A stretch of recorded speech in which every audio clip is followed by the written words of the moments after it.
कैसे हैं आप सब? आशा करती हूँ आप सब स्वस्थ होंगे, अच्छे होंगे।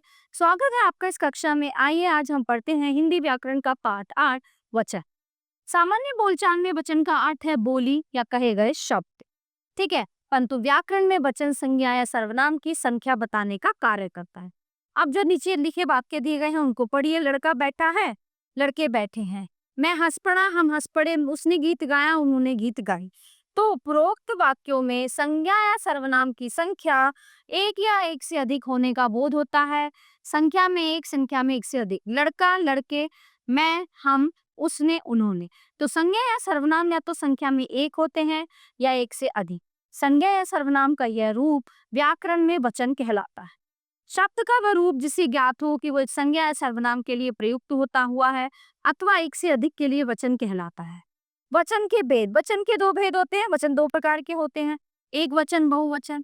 शब्द के जिस रूप से एक प्राणी या वस्तु का बोध होता है उसे एक वचन कहते हैं, जैसे लड़का, पुस्तक, बच्चा, कुत्ता, खिलौना, मैं आदि। बहुवचन शब्द के जिस रूप से एक से अधिक प्राणियों या वस्तुओं का बोध हो उसे बहुवचन कहते हैं, जैसे लड़के, बच्चे, कुत्ते, खिलौने, हम आदि। वचन की पहचान। वचन की पहचान संज्ञा या सर्वनाम शब्दों की रूप रचना द्वारा होती है, जैसे बच्चा खेल रहा है, बच्चे खेल रहे हैं। खिलौना टूट गया, खिलौने टूट गए। मैं नहा रहा हूँ, हम नहा रहे हैं। वह हंस रहा है, वे हंस रहे हैं। बच्चा, बच्चे, खिलौना, खिलौने, मैं, हम, वह, वे। उपरोक्त वाक्यों में प्रयुक्त संज्ञा और सर्वनाम शब्द एक या एक से अधिक होने का बोध करा रहे हैं, अतः आ वर्ग के संज्ञा सर्वनाम एक वचन तथा बा वर्ग के संज्ञा सर्वनाम बहुवचन है। जब संज्ञा का एक वचन तथा बहुवचन में समान रूप से प्रयोग होता है तब उसके वचन की पहचान वाक्य के क्रियापदों से होती है। जैसे मृग चल रहा है, बंदर पेड़ पर बैठा है। मृग चल रहे हैं, बंदर पेड़ पर बैठे हैं। चल रहा है, चल रहे हैं, बैठा है, बैठे हैं। तो उपरोक्त ए तथा बै वर्ग में कर्ताओं का समान रूप से प्रयुक्त हुआ है। ऐसे में उनकी क्रियाएं उनके वचन का बोध करा रही हैं। वर्ग बै की क्रियाएं मृग, बालक तथा बंदर हेतु बहुवचन रूपों में प्रयुक्त होकर उनके बहुवचन होने का बोध करा रही हैं। ठीक है, वचन संबंधी कुछ विशेष बातें। हिंदी में साधारणतः एक संख्या के लिए एक वचन तथा एक से अधिक के लिए बहुवचन का प्रयोग किया जाता है, किंतु कभी कभी निम्नलिखित परिस्थितियों में एक के लिए भी बहुवचन शब्दों का प्रयोग किया जाता है। किसी के प्रति सम्मान प्रकट करने के लिए एक वचन को बहुवचन में प्रयोग किया जाता है, जैसे श्री राम दशरथ के पुत्र थे, मेरे पिताजी घर पर हैं। तो इन वाक्यों में श्री राम, पिताजी एक वचन संज्ञाएं हैं, परंतु सम्मान या आदर के अर्थ में इनके लिए थे और हैं हमने इस्तेमाल किया है। जैसी बहुवचन बहुवचन सूचक क्रियाओं का हमने प्रयोग किया है। लोक व्यवहार में कुछ शब्दों का बहुवचन रूप ही प्रयोग में आता है, जैसे तू एक वचन के स्थान पर तुम का प्रयोग।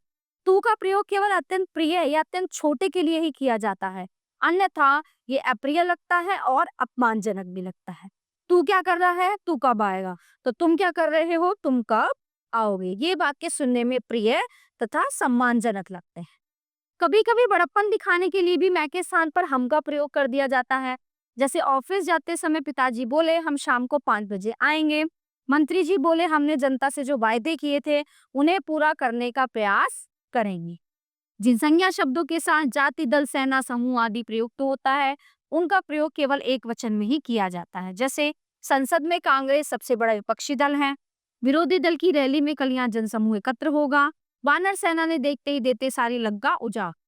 पदार्थ सूचक शब्दों दूध, घी, पानी, सोना, चांदी आदि तथा चाय, कॉफी आदि का प्रयोग एक वचन में होता है, जैसे बच्चे को गर्म दूध दो, मुझे ठंडा पानी नहीं। वह दिन भर में 2 प्याले चाय और 3 प्याले कॉफी पी गया। भीड़ आदि शब्द एक वचन में प्रयोग किए जाते हैं, जैसे जनता ने नेताजी का जोरदार स्वागत किया, भीड़ ने चोर की खूब खबरी। कुछ एक वचन संज्ञा शब्दों के साथ वर्ग, जन, लोग, वृंदगण आदि शब्द जोड़कर उनका प्रयोग बहुवचन में किया जाता है। जैसे प्रजाजन अनुशासन का महत्व समझेंगे तभी देश की उन्नति होगी। पाठक वर्ग अच्छे लेखों की रचनाओं को महत्व देता है। गायक वृंद ने श्रोताओं पर अच्छा प्रभाव डाला। संगीत संध्या में उपस्थित सभी श्रोतागण संगीत के धुनों पर मंत्रमुग्ध हो गए। आज सभी मजदूर लोग अवकाश पर हैं। जातिवाचक शब्द एक वचन में भी बहुवचन का बोध कराते हैं, जैसे कुत्ता स्वामी भक्त पशु है। नागपुर का संतरा सारे देश में प्रसिद्ध है ना।